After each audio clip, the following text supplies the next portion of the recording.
Du-te jos. Nu mai vrei jos acum. Nu vrea. Nu vrea jos. Hai să-ți mai schimbăm direcția.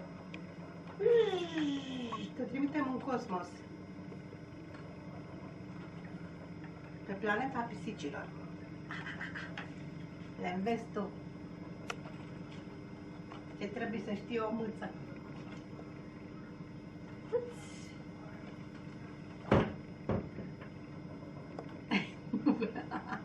A luat-o pe scurtătură. Hai sus. Hai, opa sus. Hai, ca la circ. Sus. Hai.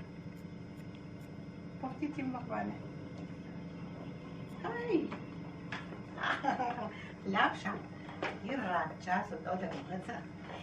Era ceasul tău de mâță ce-ți place ție să te joci. Da, da, da, gata, bine, sigur.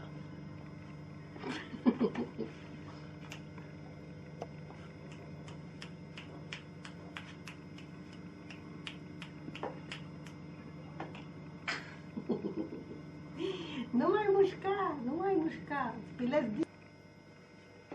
Te pun încă nasul, iei bătaie. Are bustățile în față și sprâncenele.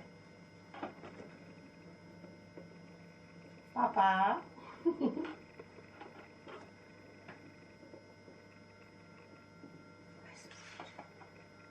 Asta stătea ca gongul pe calorifer. Cum stă gongul pe calorifer, ia stătea aici pe margine, cu lăbuțele din spate.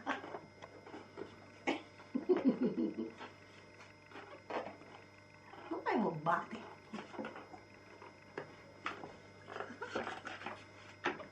Vezi, o deranjează.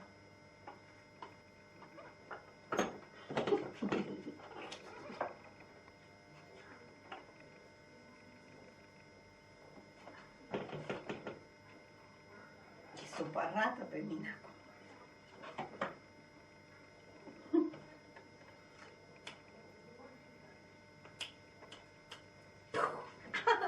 Ce m-a clănțănit?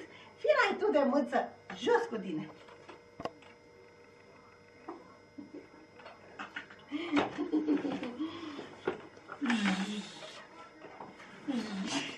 Bă, cu viteză de deaba! Ai ce-o spaimă! Hai că poate îi stricăm scaunul la bine. Dar pe tine dau bine.